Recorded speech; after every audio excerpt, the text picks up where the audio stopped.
हिंदी की कक्षा में आप सभी का हार्दिक स्वागत करती हूँ। कैसे हैं आप लोग? आशा है आप लोग अच्छे होंगे और अच्छी तरह से अपनी पढ़ाई पर ध्यान दे रहे होंगे। बच्चों, साल भर की पढ़ाई के बाद अब आपकी परीक्षा की घड़ी आ चुकी है और जो परीक्षा होने वाले हैं उसके लिए महत्वपूर्ण प्रश्न उत्तर आप लोगों के लिए मैं प्रस्तुत कर रही हूँ।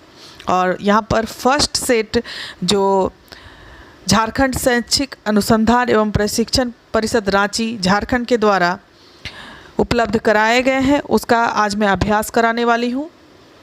जो प्रश्न पूछे जाएंगे वो इसी पैटर्न पर पूछे जाएंगे, जहाँ पर कि कुल 40 प्रश्न रहेंगे और सभी प्रश्न के उत्तर देना अनिवार्य है और प्रत्येक प्रश्न के लिए 1 अंक निर्धारित किए गए हैं और उसमें 4 विकल्प दिए रहेंगे सभी प्रश्नों में, जिसमें सही विकल्प का चयन करना है और जो गलत उत्तर होंगे उसके लिए कोई भी अंक नहीं काटे जाएंगे। तो बच्चों आइए हम लोग अभ्यास करते हैं। सबसे पहले बच्चों यहाँ पर एक गद्यांश दिया गया है जिसे ध्यानपूर्वक पढ़ना है और पढ़ने के पश्चात सही विकल्प का चयन करना है। यहाँ पर जो पहला प्रश्न है, हम किसके ऋणी हैं, तो इसका सही उत्तर होगा ए, मातृभूमि। उसके बाद यहाँ पर जो दूसरा प्रश्न है, मनुष्य की श्रेष्ठता की, तो इसका सही उत्तर होगा सी, गिरकर उठकर बड़े होते हैं। हमारा भरण पोषण किसके द्वारा होता है, तो इसका सही उत्तर होगा बी, धरती माँ के द्वारा। तो इसका सही उत्तर होगा धरती माँ के द्वारा दिए गए अन्न से। अब यहाँ पर 4 नंबर का जो प्रश्न है, देश की उन्नति के लिए हम क्या करें, तो यहाँ पर सही उत्तर होगा सभी को समता तथा सहृदयता का पाठ पढ़ाएं और पढ़ें। देश प्रेम क्या है, तो यहाँ पर सही उत्तर होगा ए, देश के प्रति रीति रिवाजों को निभाना और विभिन्न धर्मों को सम्मान। अब यहाँ पर हम लोग आ जाते हैं, जो यहाँ पर पद्यांश है कि प्रस्तुत पद्यांश को ध्यानपूर्वक पढ़कर प्रश्न संख्या 6 से 10 तक के लिए सही उत्तर का चयन करें। तो यहाँ पर एक सुंदर सी कविता दी गई है और इससे कुछ प्रश्न दिए गए हैं। बच्चों आप लोग इस कविता का अध्ययन करेंगे, मैं यहाँ पर इसके उत्तर को बता रही हूँ और जो भी उत्तर है वो आपको इसी कविता में मिलेंगे, तो आप आसानी से इसे ढूंढ सकते हैं। किससे डर कर नौका पार नहीं होती, तो यहाँ पर सही उत्तर होगा लहरों से डरकर।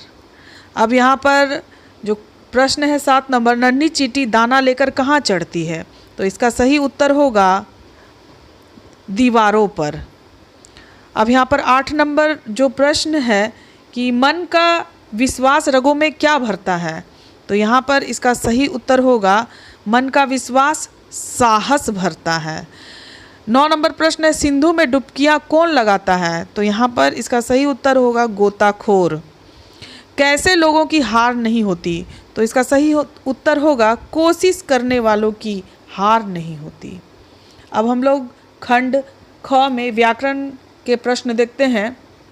इनमें से किस वाक्य में अकर्मक क्रिया है, तो इसका सही उत्तर होगा मोहन सो रहा है। ये एक अकर्मक क्रिया है। हम लोग जानते हैं बच्चों कि अकर्मक क्रिया, जहाँ पर क्रिया का प्रभाव जो कर्ता के ऊपर पड़ता है उसे हम अकर्मक क्रिया कहते हैं। और यहाँ पर सोने का प्रभाव किसके ऊपर पड़ रहा है, मोहन के ऊपर, और मोहन एक कर्ता है, इसीलिए ये क्रिया अकर्मक क्रिया होगी। यहाँ पर जो 12 नंबर प्रश्न है, कौन सा वाक्य सकर्मक क्रिया का उदाहरण है, तो यहाँ पर सही उत्तर होगा रीता खाना खाती है, सी। जलज का अनेकार्थी नहीं है, तो इसका सही उत्तर होगा बादल।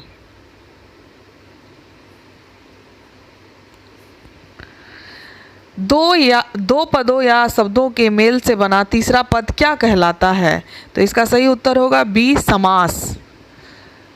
प्रतिदिन कौन सा समास है, तो इसका सही उत्तर होगा अव्ययी भाव। नीला है जो कंठ, नीलकंठ किस समास का विग्रह है, तो ये सही उत्तर होगा बहुव्रीहि समास।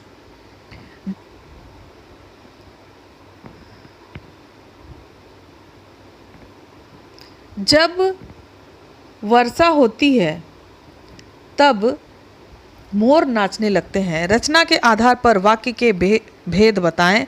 तो इसका सही उत्तर होगा मिश्र वाक्य। जिस वाक्य में कर्ता के काम को प्रधानता दी जाती है वह कौन सा वाच्य होता है? तो इसका सही उत्तर होगा एक कर्तृवाच्य। बालक चांद डैश देख रहा है। तो इसका सही उत्तर होगा की ओर। निम्न में कौन सा शब्द समुच्चय बोधक अव्यय है? तो इसका सही उत्तर होगा अथवा। अब खंड ग जो कि पाठ्य पुस्तक से है और यहाँ पर प्रश्न संख्या 21 से 24 तक के लिए सही उत्तर का चयन करना है। तो यहाँ पर जो पद दिए गए हैं ऊधो तुम हो अति बड़भागी, और यहाँ पर पद से कुछ पंक्तियाँ दी गई हैं। तो यहाँ पर प्रश्न देखते हैं कि इस पद के रचयिता कौन है। तो इस पद के रचयिता बच्चों आप लोग जानते हैं सूरदास। गोपियाँ किसकी अनन्य भक्त थी? कृष्ण की।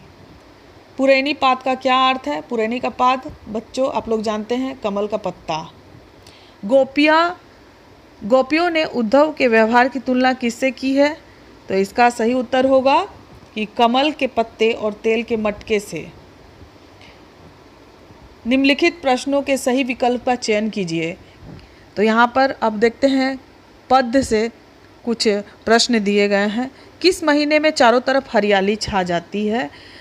अट नहीं रही कविता के आधार पर। तो अट नहीं रही कविता के आधार पर यहाँ पर सही उत्तर होगा फागुन। उत्साह और अट नहीं रही है, इन दोनों कविताओं में के कवि कौन हैं? तो इसका सही उत्तर होगा सूर्यकांत त्रिपाठी निराला। किसकी मुस्कान इतनी मोहक है कि मुर्दों में जान डाल सकती है? तो इसका सही उत्तर होगा नन्हे शिशु की, सी। फसल कविता के अनुसार बताएं कि फसल किनका बदला हुआ रूप है? तो इसका सही उत्तर होगा सूर्य की किरणों का।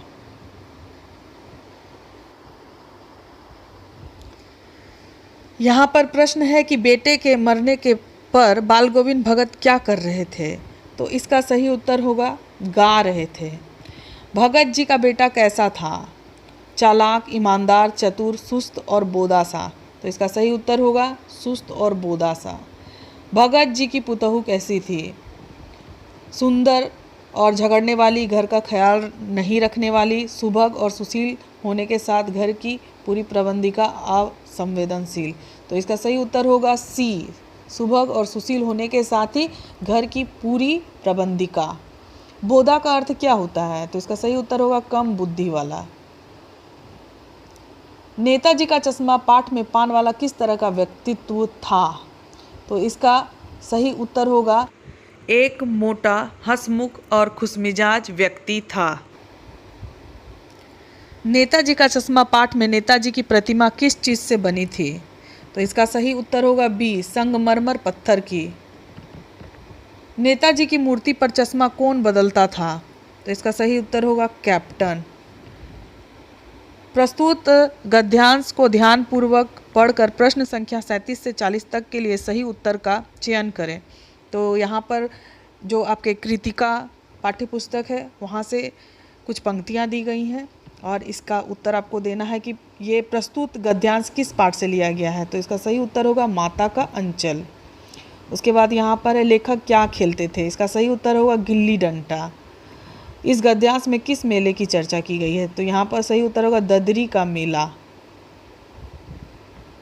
उसके बाद यहाँ पर रहरी किसे कहते हैं? तो इसका सही उत्तर होगा सी, अरहर दाल को। तो बच्चों इस प्रकार हमने 40 प्रश्नों का अभ्यास किया जो आपकी परीक्षा के लिए बहुत ही महत्वपूर्ण है। आप लोग ध्यानपूर्वक पूरा इस प्रश्न का अभ्यास करेंगे और कहीं भी कोई परेशानी होने से मुझसे संपर्क करेंगे। धन्यवाद।